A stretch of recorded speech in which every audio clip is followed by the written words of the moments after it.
Oh, I don't know if shit. we're live yet. I think we are. Are you? Oh, yeah. Hello, everybody. Why are you streaming? you are. What is streaming? This is Neon white. Neon white.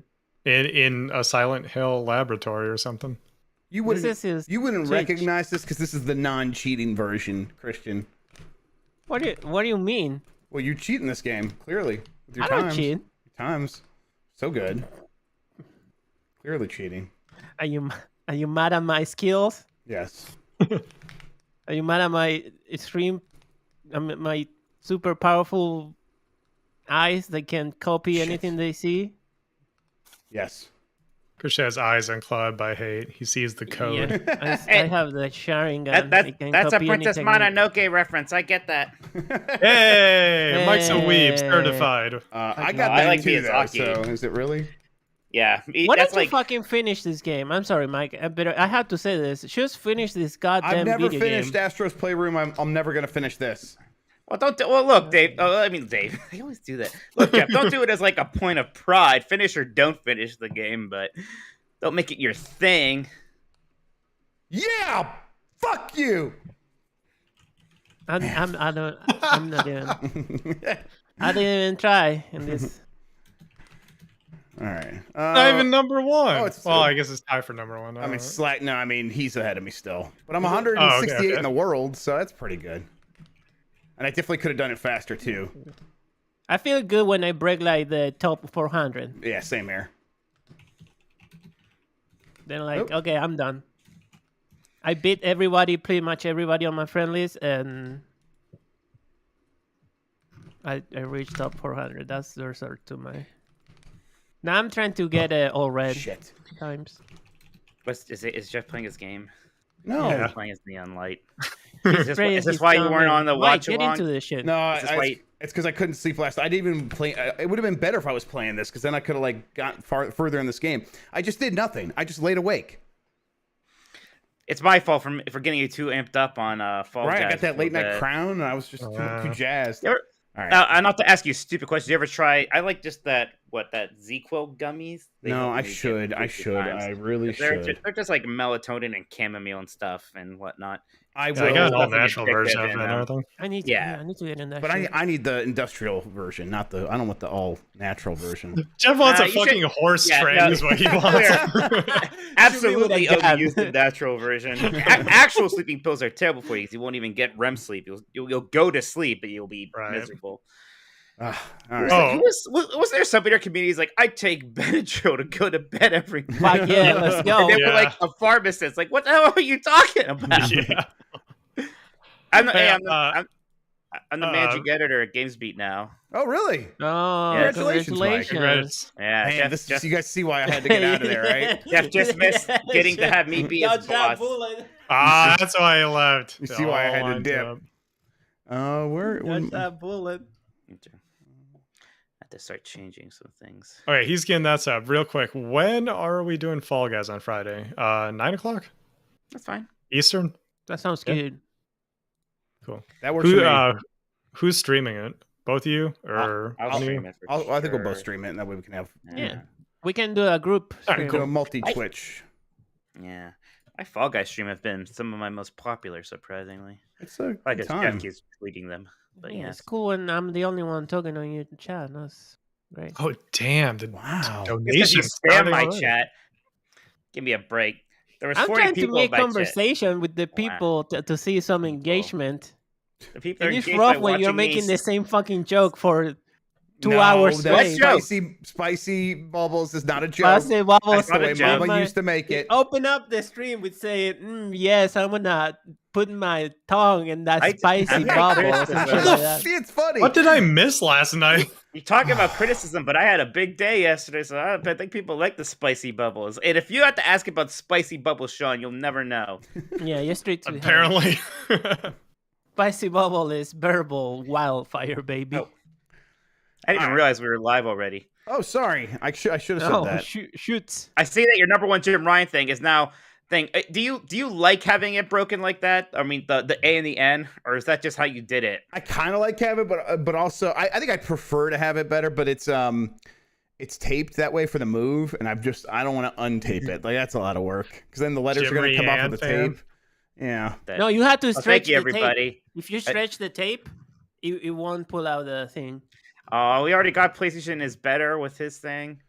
This is good. All right, we're about to start, everybody. I think. I do let me like that there test were this. multiple people But who you were like, did- "Where's GoldenEye?" When No, you not yet. specifically said you didn't think it was Jeff, going are you to. in- Yeah, gave us warning because I was like, guys, the war is still a thing. These two companies working together are not going to want to embarrass each other. Like, you said I'd be here. I'm like, okay, I'm sorry. All you said is it is real, which everybody also Everybody knows knows. it's real. Right, that is like So- such not a point of contention anymore. Jeff, are you in cohost.org? I signed up, but then it was broken when I was trying to sign up. Do you have an invite? Oh, you had an invite? No, because I didn't sign up. It was broken. It was broken? Why can't I I install signed up. Overwatch 2 I got yet? my name. Oh, when's the beta? Is that today It's or not it's today. shit? Well, for beta today. for what? Overwatch Beta 2. for what? Oh, Oh, I should get that download too if I can. oh, I'm gonna try. Is it open beta or do you have No, but it's closed, but you can get access if you buy that whatever Founders Pack or whatever it is for Overwatch 2. to? Oh, looking good Fuck that with the shit. audios. Hello, this is how I'm gonna talk the whole time tonight, everybody. Let's see if Wolfman is somebody. here. Does anybody knows this reference? Give me a second. You all right? Do you know that reference? Hey, little mama thinks you're calling the You all Wolfman. Are you all right? Are you all I right? tweeted. Jeff, you should tweet too. I did. Are you all right? Oh my god. Jeff, why won't you just shut up and tweet already?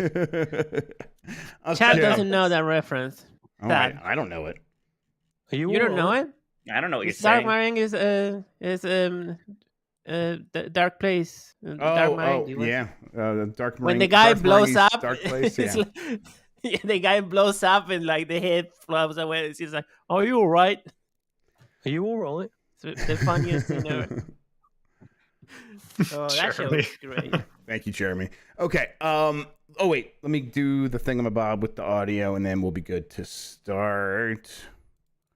I'm still getting the crackles, even though I reinstalled everything. What if I just got Yeah, a I new heard it GPU? today on the podcast. Yeah, I know. I I had was to like, change "Oh, them. that's Chef." In the middle of the podcast. I had to change. What happened with your internet that you kept going out? It wasn't my internet. It was definitely just Discord. Because I was Oh, like doing Discord, internet. I did Discord. a speed test, and it's like, yeah, you're getting like 800 megabits per second right now. I'm like, okay, so then I restarted Discord, and it stopped happening. That's like a lot of megabits. Hey, you guys hear me? Yeah, Mike, it's pretty good. Start cheering. It's a pretty good decent amount of megabits. Yeah, thanks for noticing. I mean, Okay. that sounds sarcastic. you but, have know, a big I was you have a big scared. pipe over there. Jeff, Did you I guys see hear your that? pipe. Wait, you guys might not have heard that. Did you hear No. that? I didn't know. No, because I have No. the wrong thing. We're out there calling this a direct mini. It was I like hope 30 you minutes guys long. do. They, this is better than some mainline directs. they've yes. Oh, Jeff's giant bomb people friendos hated it. There just wasn't anything for You them. guys hear me? There wasn't, Start no. cheering now. You could hear There was you could hear barely fart when everything the for, one like, last thing was people who likes Persona for Nintendo. them. Hey, you guys Oh, hear me? yeah, You guys hear that? I did hear Yes. that. Yeah. Okay. All right. Okay. Master Although- Chief comes. Nice. Classic. Jan was pretty excited about Battle Network, so he has my respect. Yes, he's a big fan. Yes. Yeah, He's he's very a- excited. Never Jack broke the Ed. rules. We never touched him. Well, you won't like them, to be clear. Well, hold on. I think Jeff would love the battling. He would just hate the story. You might like There's the a battle, story? but That there's a lot. sucks. Yeah, there's a lot of Yeah, I story. know. All right, we don't. RPG. I forgot that we don't allow that word anymore. God. Whoops. All right, hang on. I want to check. Should I see if there's any other? Christian just set up that man to get shot. Poor Eric. Eric, that wasn't your fault. I'm sorry, Eric. Wow.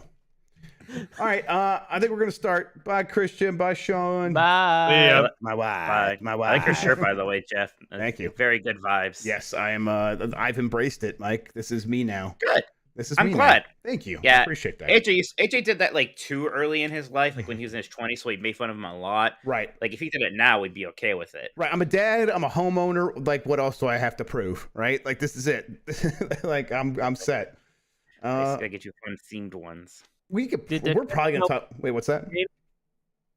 Did the shirt come out with a kilo of cocaine? Are you the new character on the new Vice City game? What's going on with that shirt? Wow. Okay. Yeah, I see what you're saying there. We could probably talk about this direct for a while. I was gonna see if there's any other topics, but there's a lot to It's talk just about. adding your Metroid stuff is probably going to get us through most things. And people have You questions. are they'll have correct. questions. All right, well then let's start. I'm gonna count down. Then Mike, that's your cue to woof woof. You ready? Yeah. Yeah. Okay. I am, in fact, ready to woof woof. And then I'm gonna hit the intro button after I go. Here we go. But I 5. feel like I'm forgetting something. I'm not. I know, me too. We'll see. 5, 4. Stop laughing at Christian's joke. No, shut up. 5, 4, 3. Hey, you guys hear me? Start cheering now! Yeah, let's get this over with. Yeah.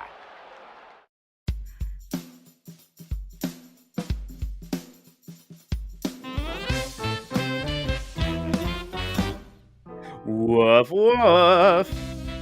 Hi, I'm Mike Minotti, and I am a Nintendog, Hi, I'm Jeff Grubb, and I am a Nintendog. and we are the last of the Nintendogs.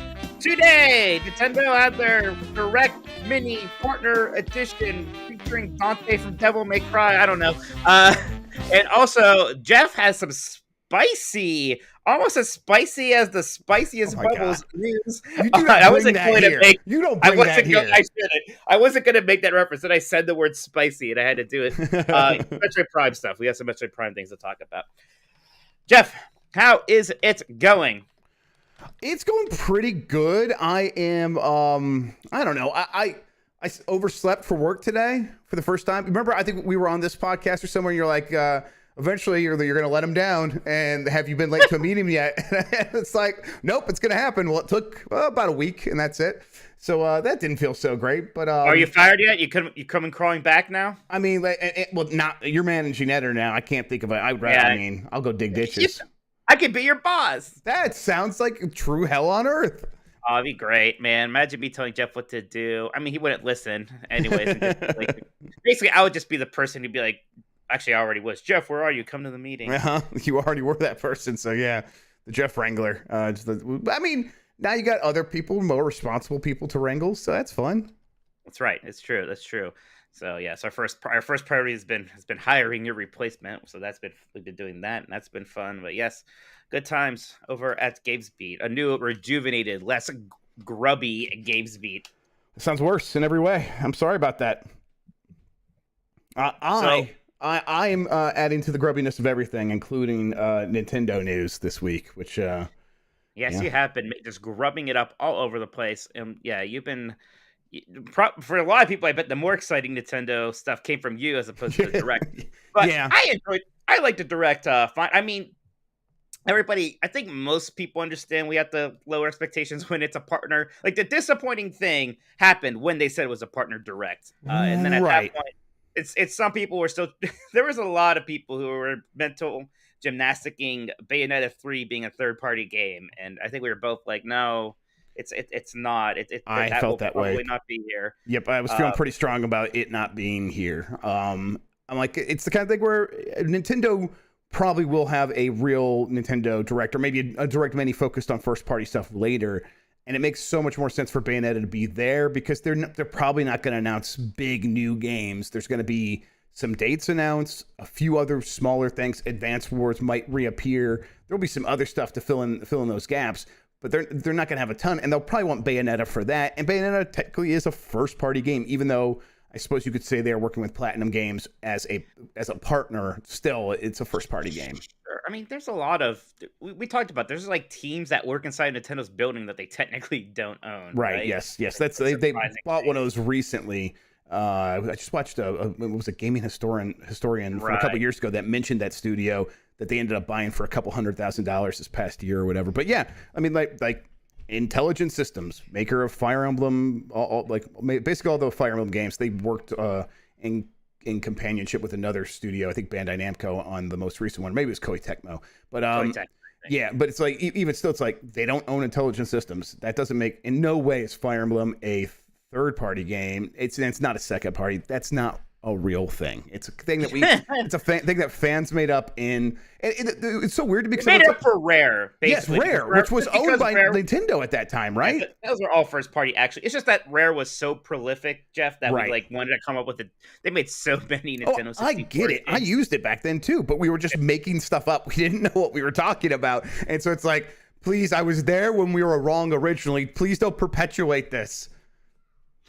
All right, Jeff, let's talk about some of the highlights from this partner direct thing. The kind of big closer here is the Persona games are, in fact, finally coming to Switch. They did it. We filled out enough surveys. They got the memo. Pretty similar situation to what is happening with Xbox. Persona 5 Royale is coming out first on October 21st, and then Persona 4 Golden and Persona 3 Portable will be following at unspecified Coming soon later time. is what they said. Yes, coming soon.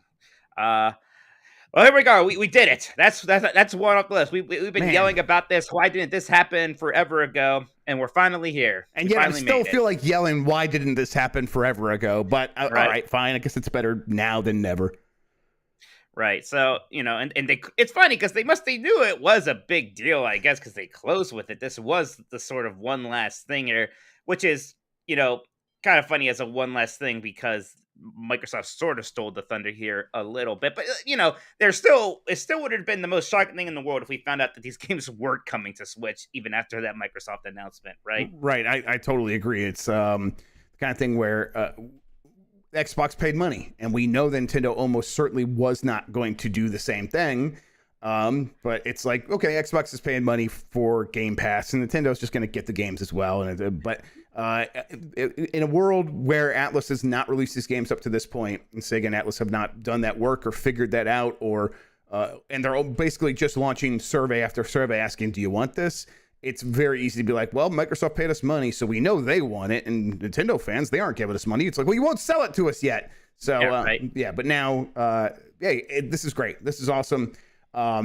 I think Persona 5 Royal is probably going to run just fine on the Switch. The original Persona 5 is a PS3 game, right? So this should all be really good stuff on the Switch. Right. And Persona 3 Portable is a PSP game, and then Golden, Persona 4 Golden is a Vita game, so those should run. Yep. Great. These are fantastic JRPGs. Not, personally, am I like really chomping at the bit to play through these 100-hour JRPGs again? And maybe not necessarily, but someday maybe I will, because I never played the Royal version of 5, so maybe I'll do that at some point. But yes, it's good that these are here. It's just going to help that very popular franchise reach an even larger audience. It's going to make a lot of money. Like that's what's going to happen here is Persona's going to make a lot of money, and some executive in an earnings call at Sega is going to be like, we just were not expecting this, and then my head's going to explode.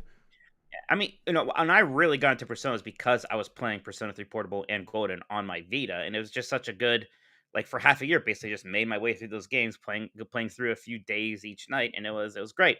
A lot of fun. I think a lot of people are about to go on a similar journey. At the same token, Jeff, the other kind of JRPG ports we didn't get here are the Pixel remasters. Still, no sign of that. We've had so many Final Fantasy events, and now this. Now it just feels like it's not going to happen for a while. And it's not like Square Enix, Square Enix was doing so much with PlayStation, and then they did so much for the Final Fantasy VII event. They just didn't show up here because they were busy with other stuff. No, they had Harvestella show up here, which it looks fine. It's a fantasy farming sim. Interesting. There was a lot of farming stuff, but I'm fine with that. I think I really dig that genre. I think it's cool that we're getting so many of those games. And like Square Enix putting their own spin on it is, potentially going to be bad, but it could also be very interesting. But they showed up. Square Enix was here. They were announcing a lot of stuff. It just, I get maybe Tactics Ogre or whatever not ready, and Final Fantasy IX remake not ready, and all this other stuff. All that stuff makes some sense, but the Pixel remasters not on Switch yet. What is happening? Why aren't they? Why aren't they on Switch? Why weren't they day and date? And how have we still not heard about that? So that it is weird. Again, and we set up as Persona, even though it always seemed like it's never going to happen, it's going to happen at some point. It's just weird that it's not sooner. That Harvestella, it's kind of interesting. And it also was one of the few new games shown here, right? If you want to maybe criticize this, I guess you could say it's a lot of ports. And a lot of Pac-Man World repack. Remake of I like Pac-Man World, I do. Pac-Man World repack is very exciting, actually. I'm actually going to play a lot of that, yes. Yeah. Now, actually, I never even played the original. I played the Pac-Man World 2, which is a bit more, like, I think Pac-Man World 2 is probably a bit more Mario, whereas Pac-Man World 1 is a bit more Crash Bandicoot. Maybe that's off base, but that was always my impression. But that's fine, so I'm excited for this. It also has the new fake Miss Pac-Man in it, and that's exciting. Yeah, what's her name? Pac-Mom? Pac-Mam? Pac-Mom, I think. Pac-Mom, okay. Pac-Mam is better. Pac-Man is better. I'm going to trademark it and fuck them up again. Do you think so? Have they really just like, screw it? Yeah, it's a new character now. We don't care anymore. You can have Miss Pac-Man. Yeah, we don't care. Yes. It's easier than having to go through the hoops. I mean, isn't it like At Games like somehow ended up with that? And At Games is probably not the best to deal with. So yeah. Are they just going? Is At Games like, what is their play here? It's not like they're gonna release Miss Pac-Man stuff. Like, they're just hoping that Bandai Namco wants to give them money eventually, right? Right, I think so. And that, I mean, they called their bluff there, and now they've made Pac-Mom. Yeah, Pac-Mam, Pac-Mommy. I get it. But anyways, I'm glad that Bandai Namco has been doing these kind of remakes / remasters of some of their older games on here, like the Klonoa games. I'm very excited about that. Did those come out? I don't think they came out. I think they just came out last week. I thought I saw someone playing it. I thought, okay, well then I should have those right now. Google those games are Klonoa on Switch. Sorry, I was trying to type quietly. Oh no, July 7th. July 7th is when they're coming. So maybe someone's playing a review copy or something. Was talking about like owning it, but now I was confused. Could be a review copy. Well, I should have one of those if that's what it is. But yes, so I'm excited for that. Other kind of biggest news first, Mega Man fans, Battle Network Collection is finally real. This is neat, Jeff. People have been asking for this. It was never really obvious if they would go ahead and do it, but here it is, coming out some point next year. It's going to have there's 6 mainline games, and some of those had like Pokemon Red Blue versions. I don't actually understand how different they are, but like both versions will be available here. Physically, it's one collection. If you buy it digitally, it's in 2 different parts. So these are those kind of more RPG-ish, card-based, almost tactical games. Pretty neat. Excuse me, I had to sneeze there. So I'm glad that we're finally getting here. This is we're not getting new Mega Man games, and we probably may not get those for a while here, but it still makes me happy that we are getting more of these collections. Maybe Mega Man Legends 1 and 2 will be next. Maybe they'll do Star Force after this. Then after that, we basically have gone through all the big ones. You know, you should stop saying names and play a game with me. Like, is this a name of a Power Rangers series or the name of a Mega Man Battle Network series or 2-game duo or whatever?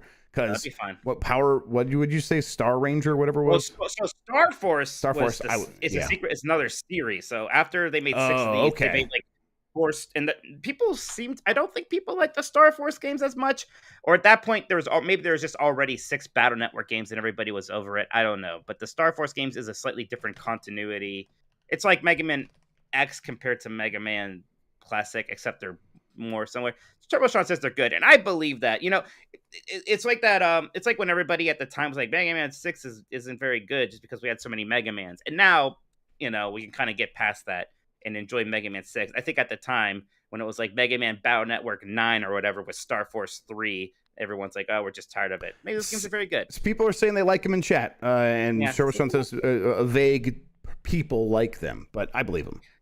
Yeah, so I bet they will probably come at some point here. Why not?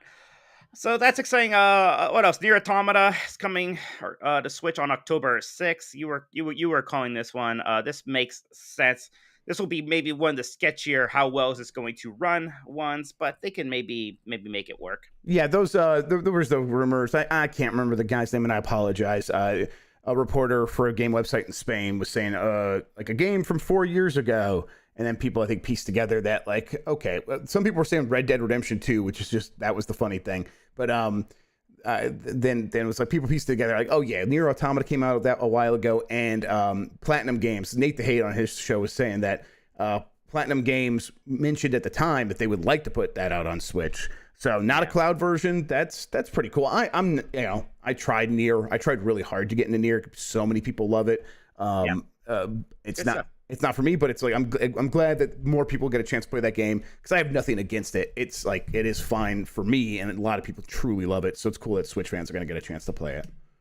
Yeah, it makes a lot of sense to get that one Switch. It is slightly infuriating to me that this is a native version. We had the cloud versions of like old remasters of Kingdom Hearts games. Just nuts. I mean, Platinum Games was probably like, hey, no, let us actually put it out on Switch, and then Square Enix is probably like, okay, and then when they when they were turned into like whoever does Kingdom Hearts, like whatever, we don't care, and that stinks. All right, here's my last kind of big one here. Mario plus Rabbids Sparks of Hope has a release date. It's October 20th. We're getting more details tomorrow, and a kind of mini direct, not really called that. It's a presentation. By the way, if you're wondering why people were confused about a direct happening on the 28th or the 29th, I think the fact that this game's getting its own little presentation tomorrow is why there was confusion about the date on that. Yep. I think there were a lot of these other pieces were out there, and I think that date, to be fair, it is the 29th in Japan, and who knows, maybe some of that, maybe some of those time zone stuff messed some people up, but yes, I think you're probably right that people were definitely hearing the 29th for this thing. I probably, like, we can't talk too much about this, right? Like, because I was going to ask you, like, what do you expect? But I'm afraid you might know. Let's pretend there's a world where maybe there's such a thing as embargoes, but we are getting more details tomorrow. Okay. Well, that's fine. And so it's not going to be a big way. Now, the interesting thing here is, Jeff, is we talked about this before, and it is kind of one of the reasons why I think even a month ago I said, I don't know if we're getting a big direct. It's because their Nintendo schedule is kind of filled out already for the rest of this year, and they don't really like talking about games super far ahead. So, for the rest of this year, we already have Splatoon, Fire Emblem Three Hopes just came out, right? Or it's real soon or something like that. I think it came out. I think it just came out. Now we have Mario plus Rabbids. We're going to have Xenoblade, and there's probably some other things I'm even forgetting here. So they're kind of set in a way. And there's maybe some arguments to be made, and Persona almost kind of contributes to this more, that it is a very RPG heavy release lineup, but that's kind of just how it be sometimes. Yep. Yeah, like maybe there's a very specific audience that will be happy this year, and they're just going to have to. That's who they're going to try to, or not try to be, but that's what they've ended up with, and so maybe that makes it a little bit harder to do the big, grand, broad, appealing Nintendo Direct Prime. Well, now let me ask you before somebody else does. Are we getting the big, massive Nintendo Direct next month now? Or I don't think it's going to be massive. No, you don't think it's going to be massive? Well, I think we get something. I think we get something in July. I think this is. I don't think so early on. And if anyone could remind me where I first mentioned this, because there were some YouTubers who were asking me where I first said it, so they could like credit it in a video. If anyone can remember where I first said it, I might have been on like Grubb Snacks or something. But like when I first heard that there was going to be a series of events, I don't think we're at the end of that series. I think that, they started with Xenoblade, they're doing the partner direct, and now I think up next is Mario plus Rabbids is next. Well, Mario plus Rabbids, that's like a Ubisoft thing on their own, though. Ubisoft is publishing that game. That's Ubisoft... why I got invited to the embargo for that one, because God, that's funny. And then I think they still have to give us information on Bayonetta's release date, this Metroid Prime stuff we'll talk about in a little bit. There's still like a lot of smaller stuff they need to give us details on. And so I think that justifies a Nintendo Direct Mini from Nintendo proper. But I think all of that stuff, you put all this stuff together, it probably would have been a pretty decent like June 7th or whatever Nintendo Direct. But it still would have like looked a little bit pale in comparison to maybe past directs. So they're like, hey, let's just spread it out, not do anything in that traditional time frame, and then we could talk about these games in a way that feels a little bit more exciting because people don't have such high expectations because they're like waiting to see if there's even going to be a direct. I think they're probably thinking about it in those terms. Well, Jeff, when we talked about the release schedule for us this year, and we talked about what they can show next, and you have said on the Game Mess Mornings yesterday that you are hearing that Metroid Prime remaster is in fact coming out towards the end of this year. Is that right? That is correct. It's what I heard is that's coming this holiday, and I didn't get specific. It didn't get specific beyond that, but November being the anniversary, to me, like at that point, I speculate that's what holiday means. But the game will definitely be out this holiday. Metroid Prime 1 remastered. The name could be either Metroid Prime Remastered or Metroid Prime HD Remaster. It seems like it's going to be one of those two. I'm having a hard time exactly figuring out which one it is specifically. But in terms of like what to expect from it, it should have like a lot of love and attention to it. It should be a pretty substantial remaster, not a remake, but a pretty substantial remaster. That'll mean it's going to look like an HD game. It's going to, and I think it's probably going to end up playing like a modern game as well. And I think that means it probably will still have Z targeting controls if you want that. But I think they will also offer dual analog controls. And this is me speculating that they'll also offer like gyro controls and stuff like that. So, and that way this could accomplish a couple things. Metroid Prime 4 is still a ways off, so they can release Metroid Prime Remaster now. And that sort of gives them this runway to get to Metroid Prime 4, where they can keep Metroid Prime sort of on the tips of our lips, the tips of our tongue, while, they finish up Metroid Prime 4. And then they could drop 2 and 3 later. 2 and 3 not getting the same exact treatment, just sort of getting a traditional, normal remaster. But then they could spread those out until we get to 4. And then the other thing is with all these games, they can say, hey, we are changing maybe the way that these core interactions work. So get used to that, old fans, and new fans get accustomed to the way this game plays. And now here's Metroid Prime 4, which is taking all these concepts and these different controls now and putting it all together into a modern game. And yeah, I think it's a good idea. I'm glad that we're finally getting it, though. I've been really waiting for this one. Yeah, gosh, it's funny how excited I am about it, because it is just a remaster of a game I could play right now if I want to. Jeff, I like Metroid Prime a lot. Yep. The idea just having it on my Switch with just a little bit of TLC shown to it. I'm even kind of curious to see what it's like with dual analog controls. Like I'm fine with the tank controls of it. I played it like that. I played it with the Wii. So I want to see how it goes there. And I am glad that there is a plan for 2 and 3. Even if I almost kind of get it. Like, don't give it. Maybe it's not going to get quite as much attention because they're Metroid Prime 2 and 3. They aren't Metroid Prime, right? They're not. Even 3, they'll be just working, kind of undoing some of the emotion controls, right? Right, because I think they're going to want people to be able to like really play that on the light and stuff like that. They're going to have to undo the full motion controls to a certain extent. That's great though. That's fine. That helps preserve the game. And for all of these games, for Metroid Prime 1, 2, and 3, you can go get the fan version of Dolphin, like Metroid Hacks or something like that is the name of the Dolphin fork that's built for Metroid Prime, and it has like the HD textures and all this stuff, and enables dual analog controls. So the fan community has already done these things. If Nintendo's going to do it, they're going to have to at least kind of match that stuff. And I think you could say, well, does Nintendo even pay attention to that stuff? Nintendo probably does, but Retro Studios almost certainly does know exactly what the fans want from Metroid Prime going forward. So and because like this is a studio that hasn't made a Metroid game in a very long time, they probably are wanting to make sure that they're tapped into that community. So they've been listening, and they're hopefully going to really deliver. Honestly, Mike, Metroid Prime 1 remaster comes out this year, probably just going to be my game of the year again. Honestly, I like that game so much. I mean, I don't know. Elden Ring was surprisingly Elden Ring's special, very even good for me. And Neon White's very good too. But I like Metroid Prime. Do you think John Cena's excited, or does he only care about the 2D Metroid games? I hope he's excited, and if I think if he's not, I bet having another chance at it, I bet he'll get excited. If people don't know what Mike's talking about, you want to explain? No. Fair enough. He was in a cube, and he likes Metroid. What else do you need to know? He likes 2D Metroid and made Nintendo make a new one, and that's what we have to thank for Metroid Dread. Yes. Thank you for your service, Mr. Cena. Was Reggie still there at the time? Like the only man Reggie's ever been afraid of. John Cena. Yeah, it was the launch of the Switch, so yes. Reggie may have still been there, huh? Yeah, I think so. I think that must be it. Exactly. All right. And Metroid Dread is also good. John Cena is right about Metroid Dread. I already think it's actually underrated. Right? Which that seems like a silly thing to say, but I actually do think that Metroid Dread is underrated.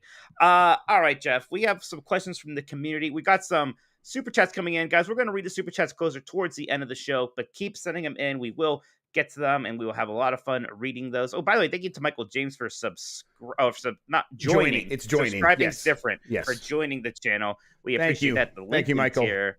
That's great. Hey, if you guys are watching live, bless you. Please hit that thumbs up button. It really helps more people find the show. And now let's get to these questions for these couple of dogs. Benji Glaskey says, well, it's coming out aggressive. Sup, bitches. If Miyamoto were to ever make a game starring a real-life actor like Normus Reedus in Death Stranding, who would he pick, and why would it be Zach Braff? It would be Chris Pratt, right?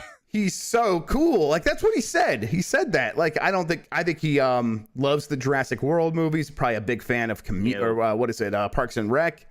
Parks and Rec is good, actually. Yeah, he's just anything with Chris Pratt, and so sure, I could see him being a big Guardians of the Galaxy fan. Yes, that too. Yeah, absolutely. And it's just like Chris Pratt is so cool. There's that funny thing where Did You Know Gaming like dug up that old interview where it turned out Miyamoto also didn't like the Wicker graphics set. It's like, well, that's just one more wrong person in the world. That's okay. It turns out he is a mere mortal. Also, there was a Tingle specialist working on Wind Waker who had to think about Tingle 24/7 and had to come up with all these ideas for Tingle. It's probably institutionalized now after having to do that. I mean, it sounds like he was institutionalized at the time. They're like, yes, like he thought about it all the time. It drove him crazy, is what Aonuma said. I think that's just fantastic. You know, it makes sense that Miyamoto he famously doesn't really like change, right? Like he's the one who's like, you can't put hats on Goombas anymore, right. Except for our Odyssey, I guess, because it's a gameplay mechanic. But you know what I mean? Like, there are no Goombas named Bob. There are only Goombas, and things like that. And then Diogo RP says, "Hello, Jeff, Dolphin Whisperer Grubb, and Mike Flipper Minotti." Man, I already forgot about that whole Echo the Dolphins thing. God damn. Since game remakes have been the talk of the industry lately, what are remakes that you felt to be very worthwhile experiences and others that kind of missed the mark? For me, a remake that isn't brought up as much as it deserves is Ducktales, which provided a stellar platformer with a great new coat of paint and a lot of personality. I wish it come to Switch sometime. On the other end, Metal Gear Solid Twin Snakes always felt a bit redundant and not memorable enough, just updating the mechanics with the Sons of Liberty engine, which I don't think was a great fit. Yeah, I enjoyed playing Twin Snakes fine at the time, but so like they added in the first person shooting, which just kind of busted the game and made it super easy. Like the Revolver Ocelot fight was a big example of that.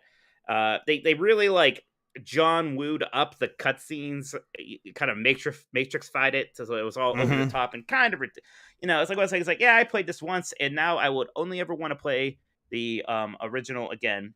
Ducktales is good. It's actually been meaning to play through that Castle of Illusion remake they did not too long ago, which people I feel like also kind of forgot about. I mean, part of the problem is that I kind of also just want to play the originals of those games when they happen.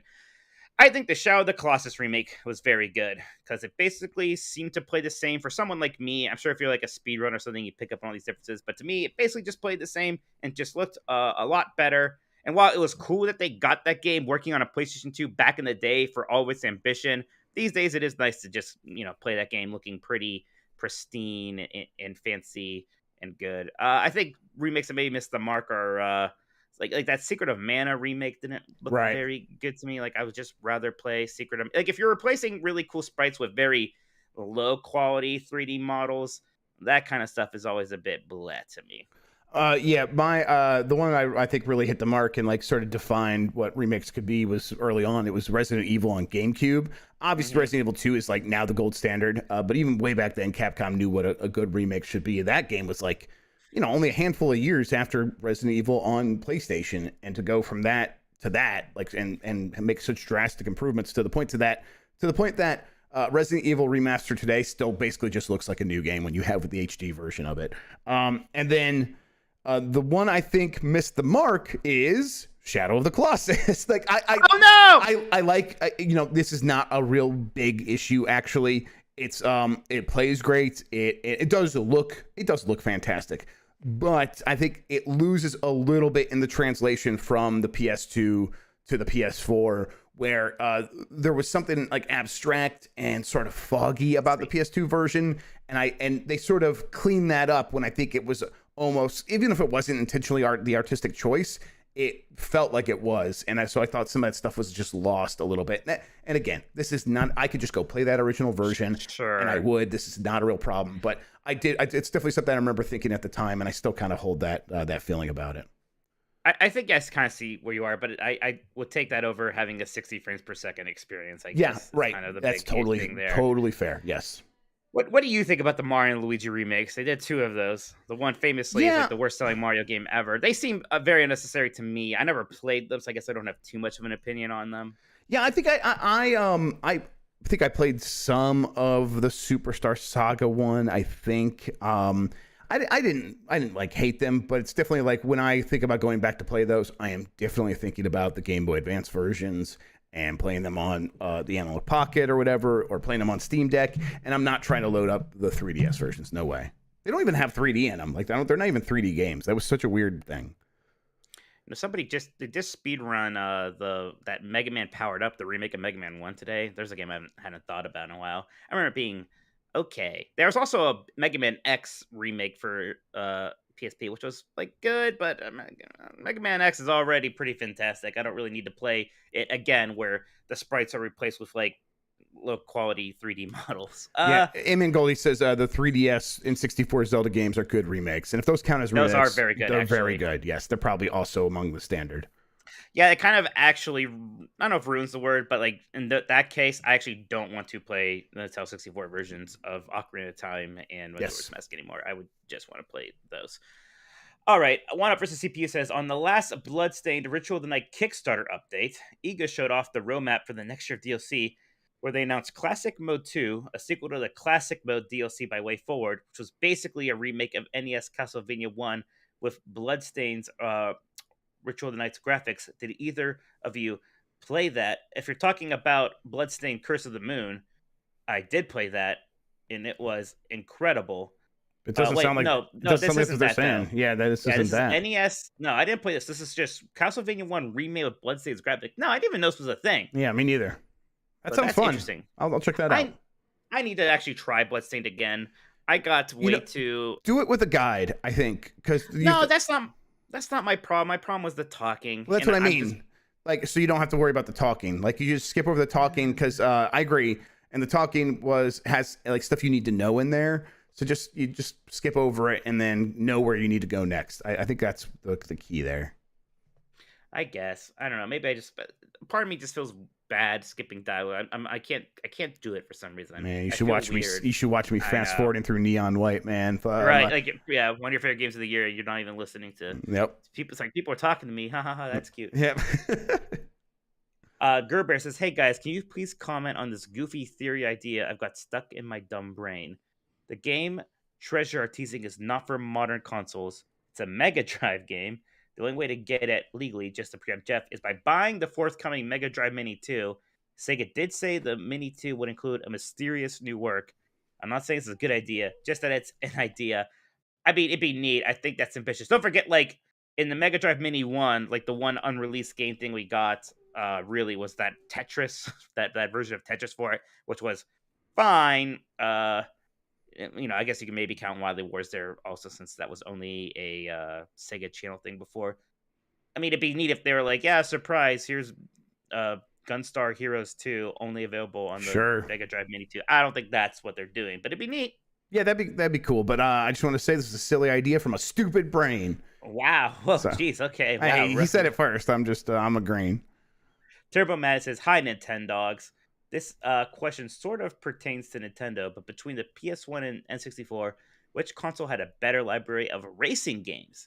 PlayStation 1's highlights include the Ridge Racer Type 4, Crash Team Racing, Gran Turismo, and Wipeout XL. N64 has Wave Race 64, Diddy Kong Racing, F-Zero X, and Cruisin' USA. Yeah, I mean, this was just a fantastic generation for racing games in general. I'd have a hard time choosing. I would probably lean towards PlayStation unless this counted like 1080 as a racing game, which I do because you're racing. That's a big part of like racing the snowboards. But if they mean vehicular racing, I probably would just slightly choose PlayStation. I would maybe slightly choose PlayStation because I just like Ridge Racer Type 4 that much, which but yeah, they both have very good racing games. They even said some other N64 things like that Beetle racing game that a lot of people like. The Rush games. There's a ton of good stuff. There's even some like kind of fun mediocre racing games there that I sort of enjoy seeing people talk about from time to time. Doc7 says, "Hi, Nintendogs. Alexa now has the ability to speak in the voice of any person given 1 minute of sample audio. This disturbing advanced technology may be able to solve anti-Italian discrimination if we ask Aleska to read the script for the Mario movie in Charles Martinet's Mario voice, as it always should have been. We already had this hellscape. We already had computer Luke Skywalker speaking in the book of Boba Fett, and that was weird. I didn't like that. Yeah, there's a website where you can there's a bunch of AI models. It's not very good, but it's close enough. I think I got what's Sora? I think I got Sora to say a skid it like little Pump does in his rap videos. Lil Pump. It was Lil Pump. Is he in the Wu-Tang group? No, he's definitely not. But he says a skid it, which is like a way of saying let's get it. And then I made Sora say that, and it sounded pretty good. I don't know. I don't know what Sora sounds like. It sounds like nonsense to me. Zelax002 says, after last week's Crash and Burn, will you consider renaming the podcast Last of the Echo the Dolphins? That when we do our weird Sega spinoff someday, will be the Last of the Dolphins. I don't know. Hosp says, hey, yo, dogs, I need help upping my local multiplayer skills. Wanna fight dirty, so which playable Nintendo character is the best for creeping out or intimidating people? Luigi ain't cutting it. For creeping people out, who's the best for that? Maybe if you pick Palutena and really emphasize how much you like calling her mommy, that might disturb people. Maybe do the same thing with Pyra and Mithra. Yeah, just really say the word mommy a lot while picking these specific female characters. Mm-hmm. I think that'll freak them out. Velocity Prime 1 says, are people freaking out too much over Nintendo's schedule? They have the most full lineup out of the console manufacturers. Yeah, I mean, I said this, some people are acting like, oh, well, they have to announce some games. They have a pretty full schedule. I think there are, Nintendo fans that are like that Mario Zelda kind of Nintendo fan, right, who maybe don't care about Splatoon and don't care about JRPGs. And that's, I think, where you're seeing some of this anxiety coming from. And then from the Basic Beach Club, Dear Jeff Rubb and Magic Mike Minotti. I like that. Times are tough. A second video game crash has happened. I think the one in the 80s times 3. And the only viable job left is exotic dancing. You're both in charge of providing the sensual soundtrack for your former co-host. Which Nintendo song gets picked for this joyous event? P.S. What kind of cake would you emerge from if you found yourself in the stripping industry? I'll pick the Buck Bumble theme. Oh, that's really Jeff good. Can. Yeah, so Jeff, that'll be your stripping song. And I don't know. You could come out of a honey cake, I suppose. That'll be funny, yeah. I want to just say Mike could do a really high energy one and do the training theme from Punch Out. I think that'd be good. Yeah, I like that. What cake am I coming out of? You're doing the cake from Super Mario RPG, the wedding cake that comes alive and attacks you. Very good. Yes. Very good answer. Yeah. Mr. Bohr says, howdy, Nintendogs. Before we get to the question of the week and inevitably get mad at each other for calling a game's soundtrack overrated. Oh, Jeff, we need to start thinking about that now, by the way. What Nintendo game do you think has an overrated soundtrack? Oh, no. Okay, all right, I'm thinking. I'm actually doing the same thing. I thought of this topic, and I still need to come with it. I want to know who you would consider to be your favorite composer of video game music. Oh, do you have a favorite overall? Yes, I think about him every day. I'm like, man, I'm going to be really sad when he's dead. Koji Kondo. It's so easy for me. I mean, come on. Mario, Zelda, he's still doing music to today. To the point where and then Mario Kart 8 Deluxe comes out with the full orchestrated music, and it's just fucking perfect. It's people taking his music and, building on top of it. I love Koji Kondo. Yeah, that's a pretty good answer. I like a lot of Final Fantasy music, so Mitsuo Mora is, I think that's right. That's the composer. There's so many Final Fantasy people. I don't know why I'm suddenly scared. Nobuo Uematsu is who I meant to say. That's it. I knew I said it wrong. Nobuo Uematsu, who's did the original first 10, really is great. I also really like Soken a lot now, who's been doing all the music in 14 and is doing the soundtrack for 16. So if you ask me right now, Soken is probably my favorite video game composer. Gareth Coker, who did Ori, by the way, he sure did do good music, so excited to see what he's doing next. Bench JC says, hey, dogs, with the new Monkey Island coming to Switch, is there a possibility of collection with the older games? I would love to play them, but no way. I'll do it on PC. Well, there's a chance for a collection of the 1 and 2, those remakes that they already did, which include the classic versions. I don't know. so if they want to do Curse of Monkey Island, the third one, they're gonna have to do some work. It has never been optimized really for newer systems. Like even when I played through it recently, like things are kind of blurred out again now, a good bit, getting it to run in these higher resolutions now. So I don't think they're gonna do that work. It's one of those problems too, Jeff, where it used a lot of original 2D art. Mm-hmm. So I don't know if they probably don't have the original art anymore. They only have the scans that they did now and then converted into JPEGs or GIFs or what have you, right? Right. So they would have to maybe remake it. And I mean, if they remake it now, are they going to once again get people to painstakingly make these beautiful animation cells? Probably not. So I don't know. I don't think we're gonna see Curse of Monkey Island on Switch. I don't think they're gonna do Escape from Monkey Island because why bother? They could do Tales. Those games came out on the Wii actually. So I don't know. I don't actually see one happening particularly soon though. Yeah. That is something else from the direct though. Is that Return to Monkey Island? We got its first real big trailer for it, and it is going to be a console timed exclusive for Switch. It seems like it's coming to Switch first when it comes to consoles anyway. Ron Gilbert did that before with one of his games, or maybe not. Maybe or I thought He it might came have to done Switch it. first. I feel like I don't know if it was Switch. I do feel like Thimbleweed Park may have come to something first. But Okay. I can't remember now. All right. I bet Thimbleweed Park sold way better than expected on the Switch, and that's why Thimbleweed, whatever, and that's why he's doing this. It did actually. He said as much. I remember. Okay. Nintendo Bro says, I would like to nominate Mega Man Battle Network 3 Blue for the Game Club when the collection releases next year. Any objections?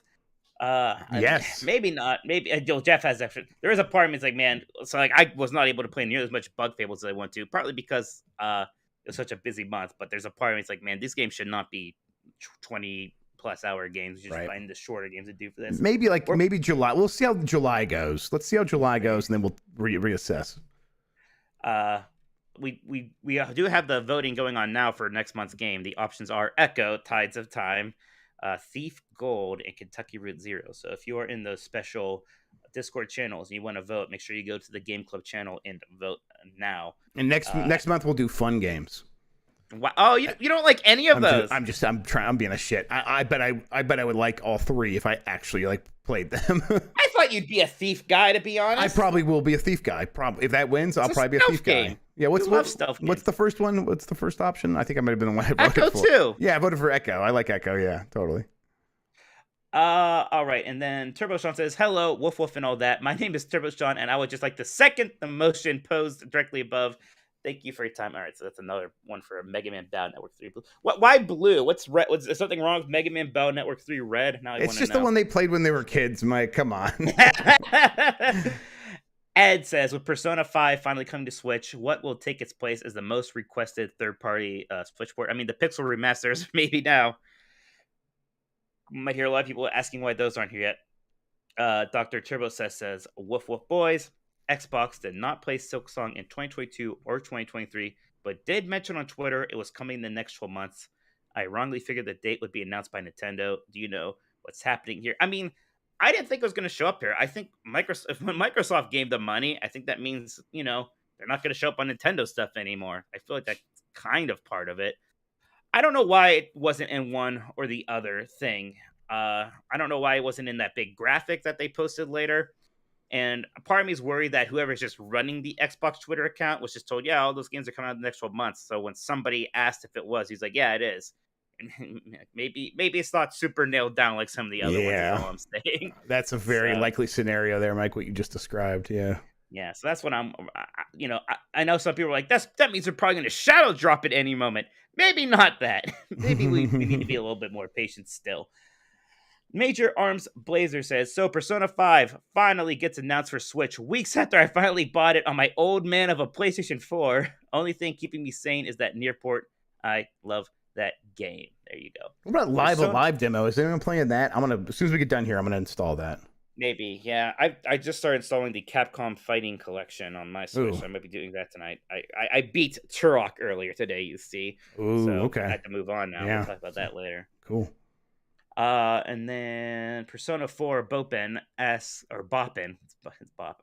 Mike, do you think we could get the community's help in making a screenshot of the sports story main character in clown makeup? I'm starting to really understand the pain of Hollow Knight fans. This sucks. Loru says, is Capcom currently the best third-party company? They seem to be firing on all cylinders. They're certainly the best Japanese third-party company. That's That for sounds sure. right. They might just be the best third-party company. Yeah, they're I mean, definitely up there. They're like in the top 3 no matter what.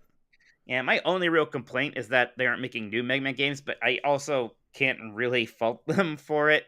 Because like Mega Man 11 did okay, didn't set anybody on fire performance-wise, and then I would understand. Like, I want them to make a big new Mega Man game, like with the RE engine, and be really ambitious. I understand why they would be hesitant to do that. Here's Benji Glasky made that sports story thing with the clown makeup for Persona 4. Very good. So there you go. Jedi Moss 4 says, with Bayonetta 3 not appearing this direct, what are the odds we get more news from Nintendo in July on Bayo 3, Metroid Prime, Advance Wars, Zelda ports, Mario Kart DLC, etc.? Or will they wait until fall direct? I mean, you know what, Jedi Moss puts it like that. There are things that like do need to be talked about at some point here, but again, these could all be tweets. They could all be tweets. It's a really good point. That's really possible. I still am leaning towards something in July, a mini direct, I think. By the way, since you heard about Metroid, did you, and I'll again ask you before anyone else says, did you hear anything else about the Zelda ports? No, I have not. I would not take that as a negative. I just would say I didn't hear about them, and that's all that means. Vision 49 says, even if it's just third party right now, it seems like a lot of GBA bundles are making their way onto Switch. If we don't get Game Boy Advance on Nintendo Switch Online, do you think Nintendo would ever do it with first party stuff like Pokemon games, Zero Mission Plus Fusion, or Zelda games like Minish Cap?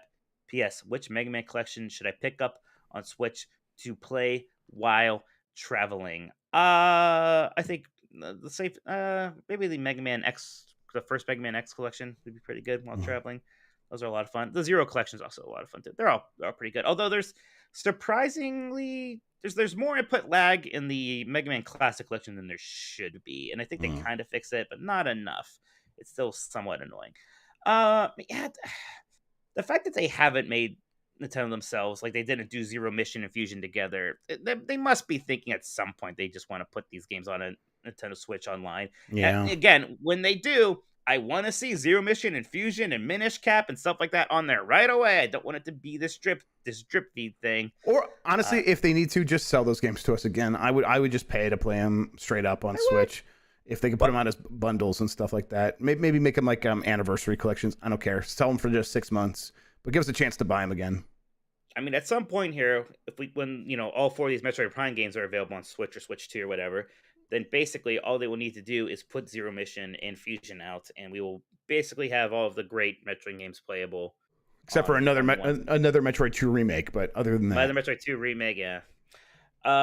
Just this guy, says, what is better, a rabbit or a minion, and why is the answer neither? It is funny how, like, I'm kind of excited for Sparks of Hope, but it still is, like, the asterisk is, I still hate the rabbits, to be clear, and think they offer nothing of value to it, but, whatever. Me and the rabbits go way back. Number 1 Rabbids fan. I think the rabbits are better than the minions. Yves Guillemot should sue the Minion Corporation and get money because they stole their idea. The rabbits number 1 for now and forever. Do you think Illuminations had any talks with Nintendo about like this rabbit stuff? Like, hey, these things are pretty similar to the minions that I bet it's come up internally at Illumination at least. They're like, hey, do you think we could pull that off? Yeah. I mean, maybe Nintendo bridges the gap, and it's like we get Mario plus rabbits plus minions in a movie, a cartoon show on Nickelodeon coming next year. I mean, they're the same thing ultimately. The only difference is that we don't have to deal with the rabbits as much as the minions these days. So I guess I like rabbits a little bit. Also, rabbits were first. If you want to use the word credit, I think they get it. I guess. Yeah, or blame instead of credit. They get the blame. Yes. Yeah. Lausian says, hey, Jeff, John Cena Forever Grubb, and Mike, Persona 4 equals Persona 4 Golden Minotti. Hope you're doing well. I watched the Direct Mini with Giant Bomb, cough, where's Jeff cough, and the sentiment was some of these games look great, but I would rather get it on a Steam Deck or other platform. With 2 or 3 more years of the current Switch, does that affect Nintendo in any way? Why uninstall Zillow? Don't you just randomly check the value of your home, or am I just crazy? I will say 3 years seems a bit much for more Switch. I mean, look, the thing with the Steam Deck is there aren't going to be very many of those out there even 2 years from now. Still, right? Yeah, that's a good point. Not enough to really impact and I understand why that impacts excitement amongst the super core fan base, like us, because we are getting our Steam Decks now, and there is a part of me it's like, well, wait a second, I could just get Persona 4 Golden on my Steam Deck and it'll run better anyways, right? I get that, but it probably doesn't really impact Nintendo very much as long as they move on the slowest of timelines in terms of getting a Switch 2 out there, which would be 3 years, and that seems impossibly slow to me. I think it'll be sooner than that. It'll be closer to the 2-year time frame than 3 years for sure. I uninstalled Zillow because I don't want to think about buying a house ever again. I don't want to, and I'm not worried about the price of my house. It's going to go up. It's going to go down. I'm going to be here forever. We're not moving again. So that's that. Oh, Jeff's going to die in Ohio with me. That's right. Well, I'm probably going to die alone in Ohio, but yeah, you'll be here. Well, me too. Same. That's all right. Fair enough. All right, cool. As long as you understand. That's good. Yeah. Beef Hammer says, "Happy Tuesday, my Nintendolphins." He scratches that out. Nintendogs, is there any reason that only Square Enix releases demos for their Switch exclusive games? I got the impression that demos went away as they didn't help sales, and demos for Triangle Strategy and Live a Live are released so close to release that they don't seem to be about getting feedback. Why do no other publishers release demos for their Switch games? Thank boys. Also, so far the Live a Live demo is awesome. Good to know. Or Live Alive, whatever people call it. That is interesting because Square Enix is like the only company really big into demos anymore. Nintendo does like some things. I mean, Square Enix even made a demo for Ball and Wonderworld, Jeff. Right, yes. They must just have a believer, like somebody high up there must just really be a believer in demos. There's probably just like a demo team, like or you're right. Maybe it is an executive demanding every team has to make a demo, but yeah, I don't know. I bet that demos have like worked a couple of times on Switch, specifically with Square Enix's like what are those games where you Bravely Default, like I bet the Bravely Default demos have like done well because like they're like made a big deal about the save carrying over, and I bet anything where the save carries over actually they've like, oh, here's data where the sales went up because we did this. So I bet I bet that's why. Well, for Bravely Default 2, they like it actually was kind of a feedbacky thing too, where they actually they like did a video like here's our feedback and here's how we're addressing it. Now they aren't always like that. I don't think Live Alive or Live Live is going to be like that. Speaking of which, Winnie asks, just curious, how will you say the Live a Live demo is live? And that's how I'll say it, apparently. I guess I should say the Live Alive demo is live. The Live Alive demo is alive, and we're live, and we are alive. The Live Alive demo is live. Sesame Oil says on Switch, Battle Network 1, Golden Sun 0, and then he has a crying emoji. That's another one, though. Like, if they release Game Boy Advance games on Switch, like, just put at least Golden Sun 1 on there right away. Yep. Johnny Boy says, the new Minions comes out on Thursday. That sounds like a threat. That's Do you think we could get a Mario movie teaser before that? Would you watch the Minions movie if that was the only way to watch the Mario I think we would have heard about it. I think we would have heard it. I bet that was maybe the plan back before it got delayed almost for certain. Right. But now, I mean, I tell you what, the second part of the question, no, I would not go see a Minions movie, even if it was the only way to watch the Mario trailer, which isn't a thing anymore. I think the last time I went to see a movie just to see the trailer was when I saw Robots because it had the episode 3 trailer in front of it.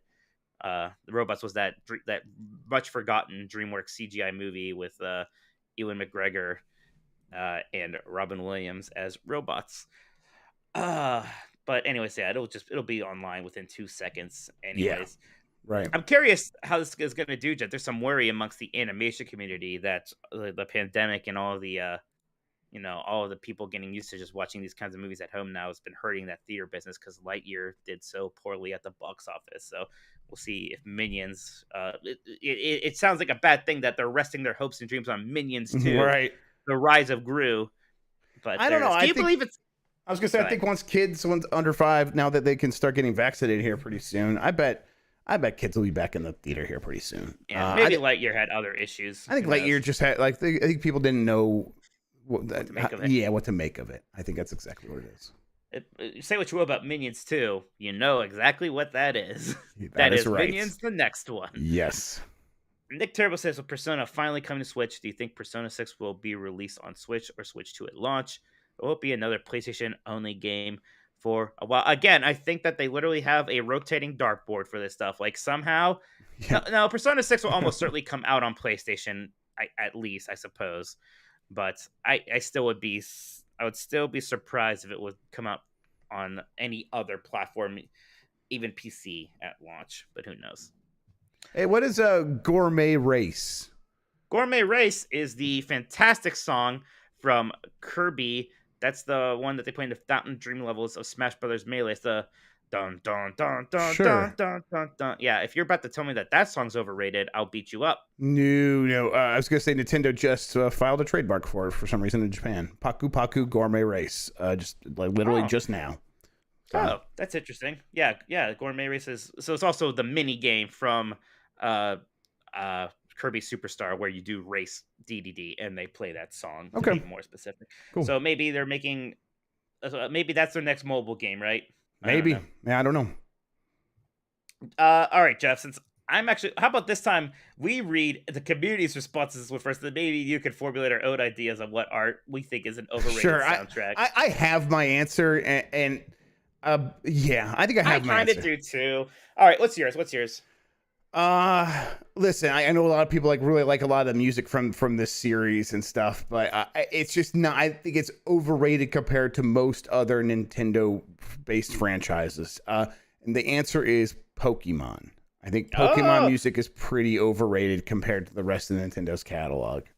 I can kind of see that. You're right. There are people who absolutely love those songs, and it's like none of it is anywhere near as good as the theme song to the anime. Like that's like a all-time banger classic.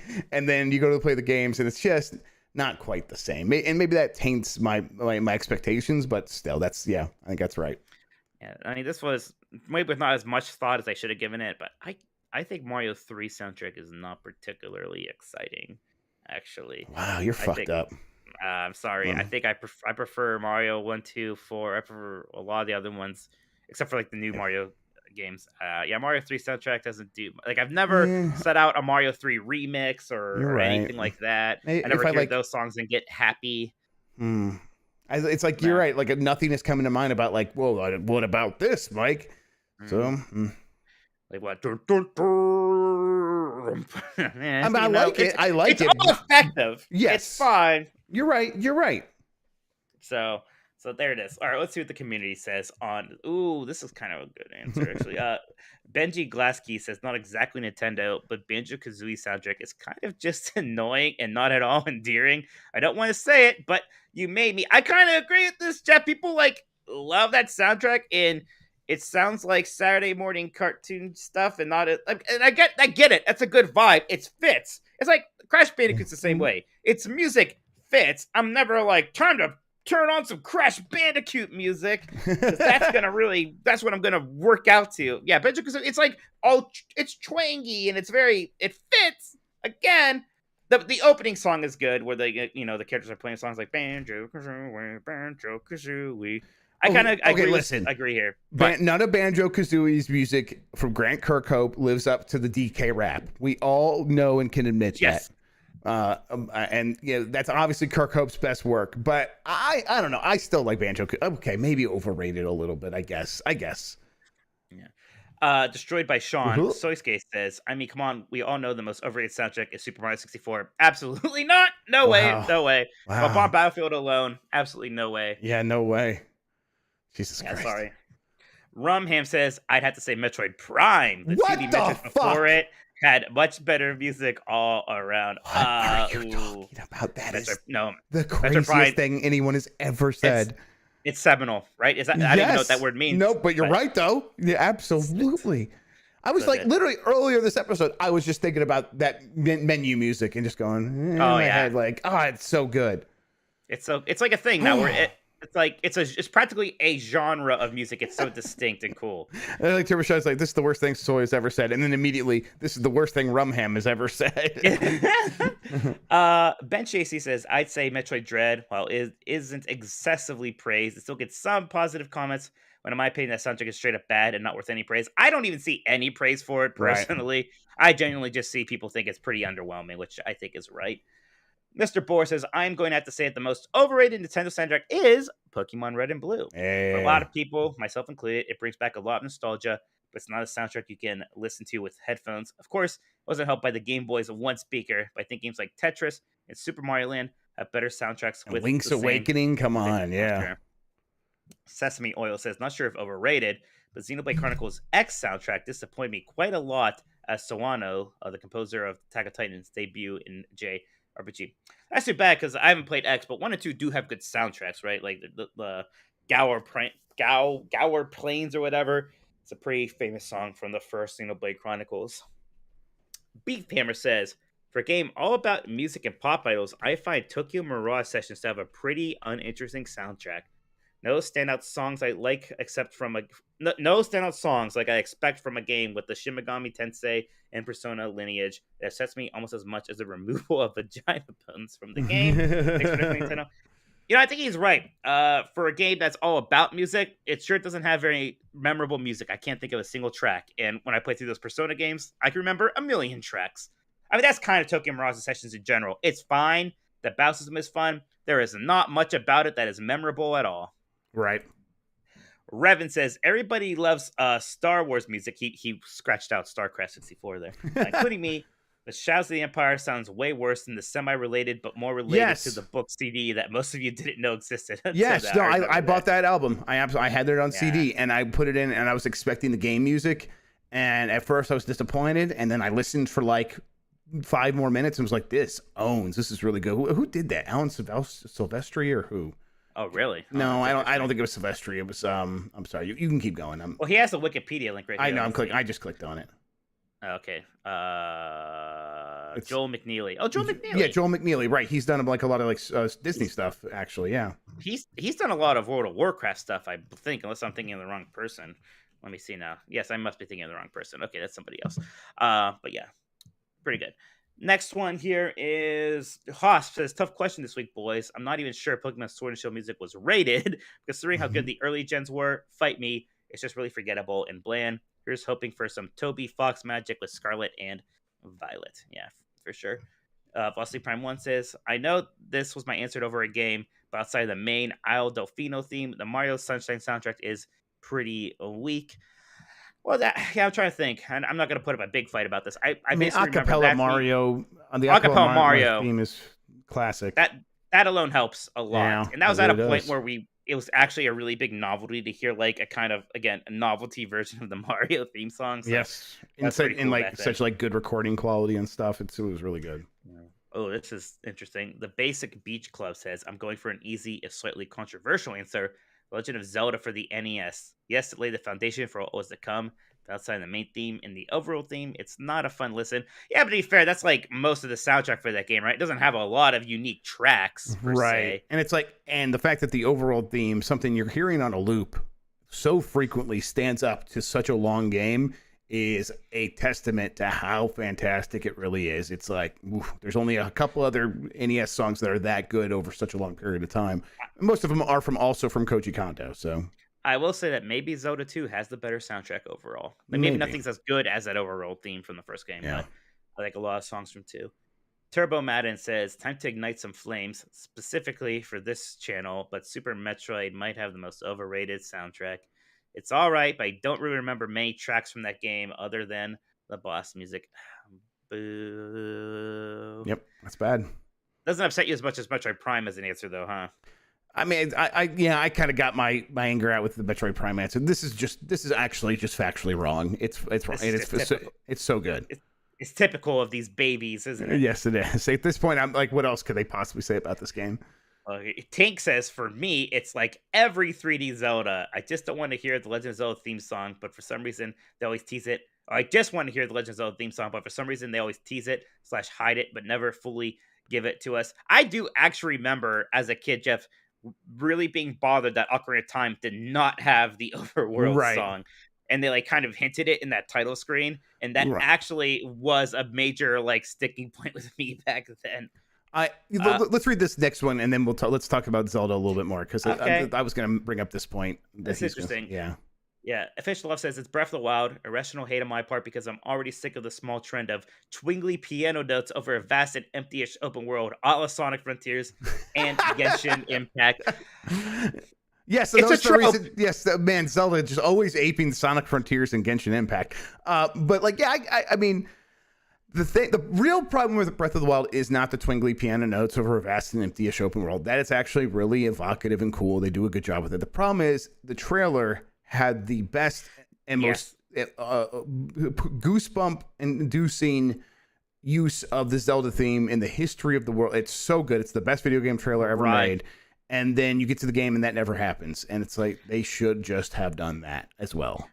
Right, it is kind of weird. Like they include that song in things like Smash Brothers and like these and like albums. Yes. It's not in the game. It's literally called the 2017 like E3 trailer song, and it is kind of a little upsetting that we had that. I'm not saying like they had to do that the entire time, but no, just once. Even if it was in like the credits, almost, I'd be happier. So for sure, I agree with that. I wonder if maybe 2 will do something like that. Yeah, I do. Even in Sonic Frontiers, when I played the demo, I still kind of like the twingly piano notes. It is definitely a trope now. I agree. Sure. I still find it mildly effective. Yeah. Like it's whimsical. Mm-hmm. It's whimsical and mysterious. It works a little bit. Man, there's a lot of Zelda here. Nintendo Bros says Majora's Mask. It's fine. Not as good as its predecessors, just like the rest of the game. That might be. I'm trying to think. Like, what are Majora's Mask's unique tracks? I know there are some. There must have been some in Smash Bros. I heard, but maybe this is right. Maybe I just suck. Dr. Turbo says Bayonetta. It was just too much. Bayonetta has a very loud soundtrack, I know, but I don't remember it specifically very well, Jeff. Yeah, I'm struggling to remember any tracks from that game, but let's see. It's Turbo Sean pretty mad that he said this. He's got the 2 thumbs up or the thumbs down and the mad Picard face. So yeah. Dugan, this is interesting. Dugan says, I think the Wii Shopping Channel music has been meme to death. I do love it, but it just hurts now. He might have a point. We might give that song too many roses, actually, Jeff. Too far. It's good. I don't absolutely love it. I think it's the greatest thing in the world, like some people do. I admit. You're judging me hard right now. I just think it might be perfect. It's so good for what it is. It is. Yes, you're right. It is very good for what it is. That's fair. That's fair. Yes, I'm just like so glad it accomplishes what it needs to do. Make this thing feel fun and light, and it doesn't get in the way. And it's an earworm. It's like for me it checks all the boxes for what it needs to be. And then Persona 4 Boppin says, to me, it's going to be Animal Crossing New Horizons. It's just too damn mellow. I'll catch myself falling asleep. I think Stardew Valley is the perfect mix of upbeat and chill, whereas Animal Crossing only has chill. I can see that. I mean, I don't mind that. Like, again, I can't remember songs from it, aside from like the stuff you make KK Slider play, obviously. But it's effective at what it needs to do. Mm-hmm. Not this guy, says none of their soundtracks stand out to me as good or bad to me. They're just fine overall. I'd say Ocarina of Time is maybe rated higher than it should be by the fan base. I don't know. I can't take any credit away from Ocarina of Time, Jeff, especially because it makes music like a mechanic of the game as well. But those simple themes you learn on the Ocarina are also, turn into these actual songs and in the environment and the dungeons and in these scenes. So I can't take anything away from Ocarina of Time. Yep. Gerber says, I might get death threats for this, but my answer is Elite Beat Agents. Like the first Guitar Hero, they might be solid covers, but ultimately they are just imitations of the originals, not thoughtful reimaginings like CeeLo Green's Kung Fu Fighting. So ultimately, what's the point? Give us the real deal. To put it bluntly, I was never happy with fake Avril Lavigne. I just want a real Avril then, and I still want real Avril now. Well, it's been a fake Avril Lavigne for years now. The real one has gone away. I don't know if anyone remembers that meme from years ago, but whatever. No, this is wrong. Elite Beat Agents' covers are really, really good. Some of them I like better than the original songs. Don't you? To be clear, yes. Their version of Jumping Jack Flash is much better than the one by the Rolling Stones, which, as I say that, sounds ridiculous. But no, Jumping Jack Flash in Elite, like I feel stupid, but I almost don't like listening to the original anymore. I'm like, this is too slow. This isn't right. This needs to be upbeat and fast energy, and I should be like crying in euphoria as I hear this. No, I don't know. I'm not a giant like music aficionado. There's a lot of these covers that sound more than good enough to me. Yeah, I didn't. I got a hard time telling they weren't the real thing when I was first playing through it. And then I think I realized it like once. I'm like, wait, that's not right. I know that note a little bit better than that. And so yeah, but no, it's great, and it is because they used these covers, they were able to make this game with these songs, and to me that's way more important than anything else. And so yeah, no, it's great. I kind of missed, like, I even kind of missed the Guitar Hero 1 era where all the songs were covers, because back then they were Right. like paper. Like, I didn't mind it, which I know is maybe a little silly. I feel like something was lost once we stopped doing that. Jeremy G says, "We Fit, most boring workout jam of my life." I can't remember the We Fit song. Yeah, I was like, All I'm like right. looking up the Meme Maker music and stuff right now because I'm like, I just Yeah. want to hear that. So that is it. Oh my gosh. Pablo Cost says, wait, see, this is true. Apparently next week is our first anniversary. Ooh, okay. Oh my gosh. And That he sounds said, right.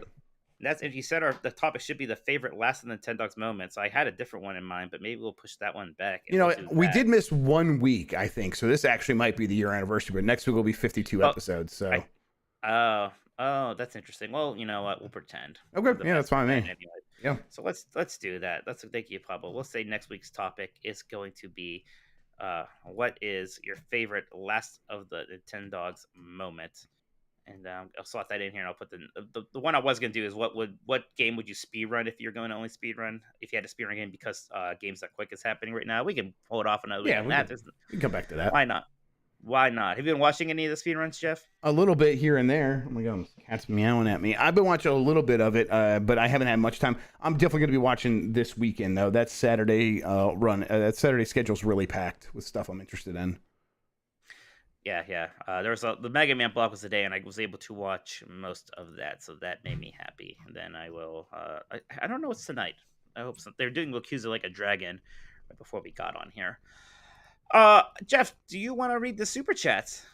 Yes, I do. Give me 1 second while I hold this big cat up and get over to Stream Elements. Yeah, it is a big cat. Yeah, it's a big guy. Yeah, he does not care about podcasting. He just wants to be a big cat. Okay, I hit this button and we'll be good. Okay.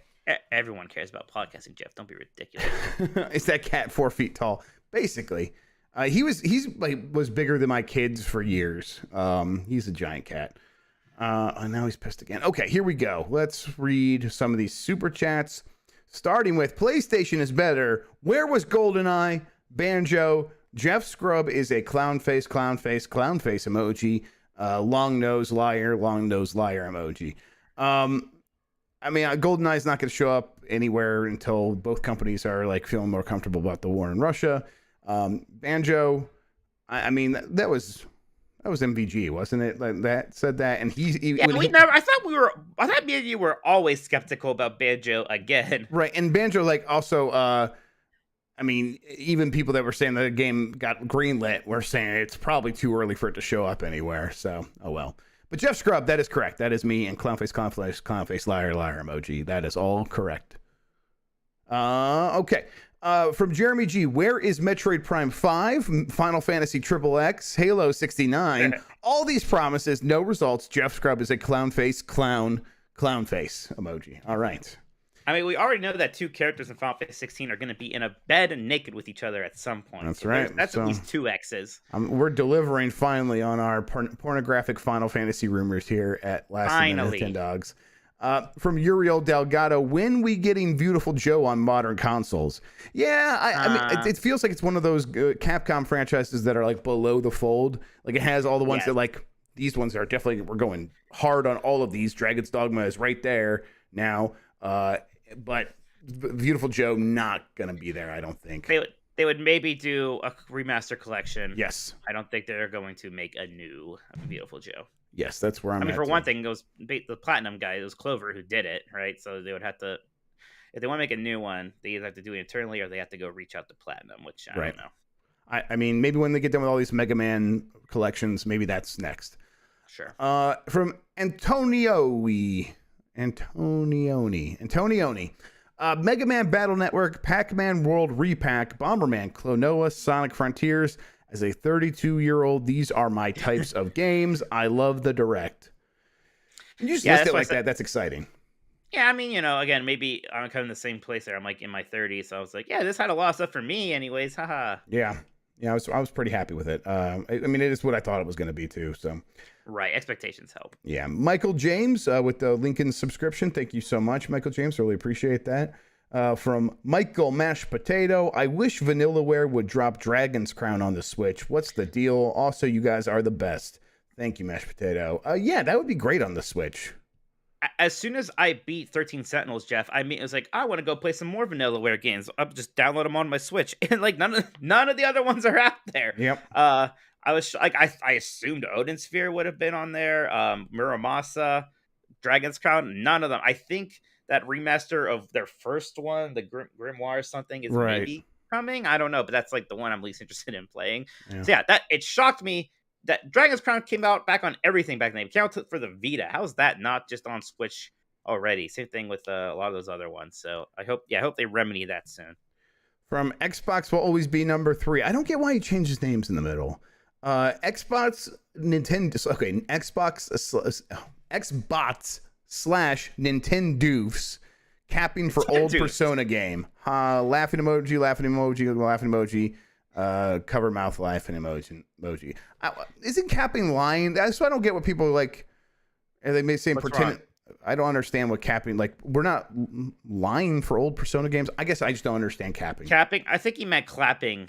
No, he means capping. No, capping. I don't know. I never heard of capping. I might be too old for that one. I might be too much of a Nintendoof to understand what capping. I mean, look, I'm sure this person has never been excited about a game being ported to PlayStation before in his life. Right, right. He's got full integrity. Treats it with the same energy at all times. From MN Goldie, thanks Grubb for defending hot dogs today. Anytime. Listen, if you ever need someone to defend hot dogs, I'm your man. I'm your guy. I still need to listen to the Bombcast. That'll be on my agenda tonight. Yeah, although unless there's better speedruns going on, no. It was a fun episode today. Everyone, check out the Bombcast. That was a good time. That does it for all the super chats. So back to you, my favorite Nintendo.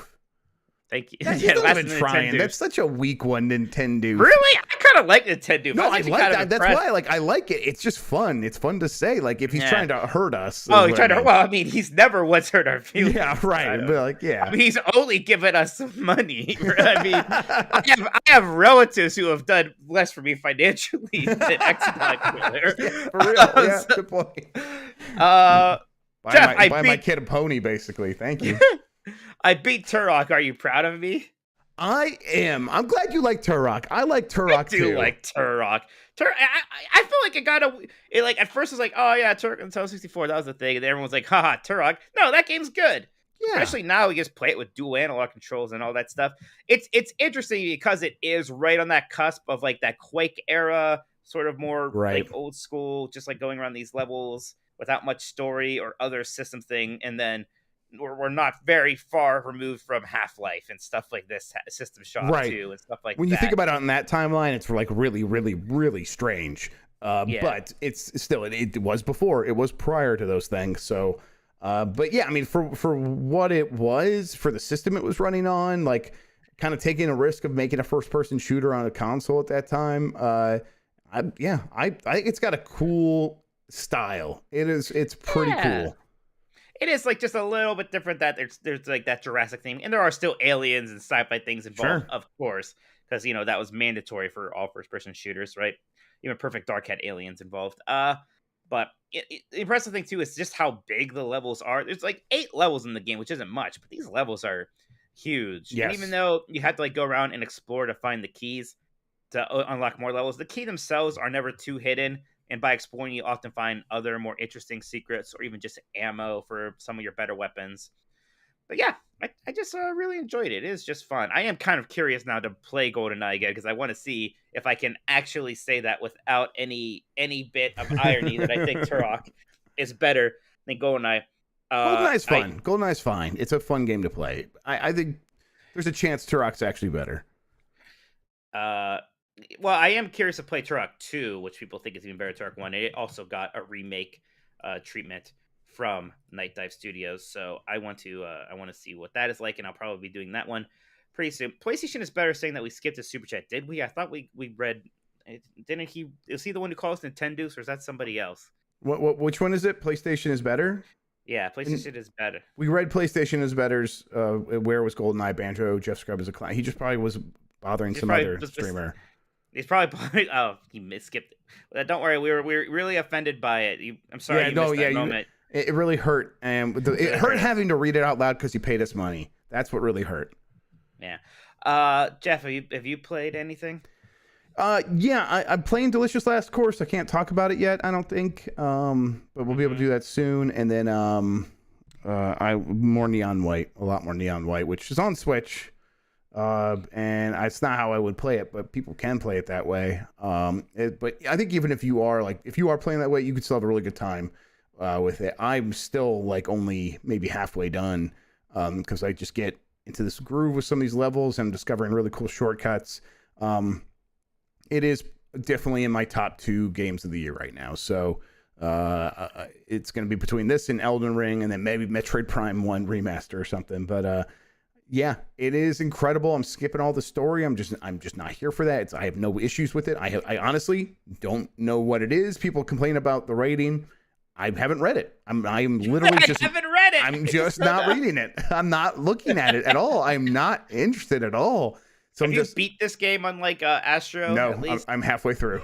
Because I am literally trying to get the dev times on every level. So there's bronze, there's silver, there's gold. Most of the time, most decent players are going to get gold the first time. I've gotten one time where I got the platinum first time. And then above platinum, there's the dev time, which is like a red medal. And that is like, okay, if you go faster than the dev time that they set for this stage. And I've gotten dev times for every stage on the first 2 worlds. I'm working on the 3rd world right now. Tomorrow we're going to do a Neon White Invitational tomorrow, where we are going to have we're going to have a couple people from Giant Bob, maybe from a couple other places, all race in random levels live tomorrow on Giant Bomb. So I'm looking forward to that. I am just I'm smitten with this game. It's exactly my kind of thing. I feel bad because I got this game. I haven't started it yet, and there's a part of me that's like, man, am I too late now? Because people are like already getting these ridiculous things and everything, and I'm like these times. And now I feel like if I play it, I'm just going to play it as like a game, and maybe I'm too late for this kind of score attack. Yeah, I think we just play it as a game and see if it, like, you know, if you're interested in that at all. But if you play it as, I think even playing it as a game, it's, especially if you just try to get all ace medals, that's going to be a really good time, because don't worry about getting dev times, get all ace times. And don't look at the internet, don't look at YouTube, don't look at the leaderboards all that much, because they built in a method of, finding the shortcuts. They give you clues and stuff like that after you do a level a couple times. And these levels are, when you're going fast, 10 seconds to like maybe 30 seconds in many cases. And a handful of them will look like maybe almost a minute, barely. And so it's very easy just to get in there, do it a couple times, try to find that ace, try to find that shortcut, try to find out what they want you to do to pull off the shortcut. And that stuff is still very, very, very fun, regardless of what's happening with the scoreboard. I've also been playing Fall Guys, which is another game that I'm not actually playing on Switch, but it is on Switch. I have been playing on Switch here and there when you guys usually when you start up your stream and I'm at I can't get to the computer yet. It's fine. It runs fine on Switch. It's performance was a little bit worse in the first couple of days, and then they've done an update and it was running a little bit better. But as far as the frame rate and your character, that stuff's all fine. They run the competing players at a slightly lower frame rate. But that seems like a pretty smart move. I think it's a very smart move, because it's I'm mostly just looking at my own character, and I just kind of have to know the general idea of where the server thinks this other player is. And as long as that stuff is all accurate, so for me, so far, it has been basically right. It's not like, oh, the server thinks it's here, but my game is failing to update in time. So, I'm getting run into by this invisible thing, and all of a sudden they pop in front of me. That's not happening. So I'm pretty happy with it. I think it's a fine way to play that game if you're in a pinch and you want to get on the Switch real quick. And it's not like I can use the Steam Deck. I mean, I can. There's ways around it, but you'd have to, set up Proton to work with the anti-cheat and stuff like that. That game is not approved to run on Steam Deck right now, so it's cool to have it on Switch when I need it. Yeah, it's I've been having more fun with it than I expected. Probably just because it's actually a game I'm having a decent time getting a regular crew playing with, and we're just being giant goobers and playing it and having a lot of fun. I did get 4 first place crowns yesterday though. Our crew we got 7 in total. You got 4, and then everyone else got 1 each. Rotating, and we are doing a game night on Friday. I think probably 9 p.m. Eastern. Yep. So we'll both be streaming. Game. Yeah, we got a lot of people. Jeff, you look like a sleepy boy over there. I think you got it. Should wrap up. I'm hitting the button right now. Up. You've probably been podcasting for 6 hours today. Hey, yeah. All right, everybody. Thanks so much for listening to Last of the Nintendogs. We will be back on Thursday with Game Mess. Besides, Jeff's got the morning mess tomorrow. Who's your guest tomorrow, Jeff? Tomorrow's Lucy. Lucy James. Nice. So, Great. yeah, she'll be on Wednesdays when she can. I'll bring in some other people. I got to find someone for Friday. Mike, if I can't get anyone else, you want to come on Friday? So I'll be your backup. You know, I'm managing editor now. I'm nobody's backup. We'll see about Yes, that. sir. Absolutely. Yeah, no, please. I like you. Anyways, yes, we'll be back soon. Thanks for listening, everybody. Twitter, Twitch, Dolkoto. He's Jeff Grubb. Bye. Twitch.tv/Jeff Grubb. Tune in on Friday. Come play it. It's free, everybody. Come play Fall Guys with us. It's free. There's no excuse. It's everywhere. No more excuses for you. Stop your excuses. You can see how good I am. I'll teach you about spicy bubbles. Bye, everybody. Like in the home country. Just like Grandma used to make. Batman is dead. Batman is dead. I hope you die soon.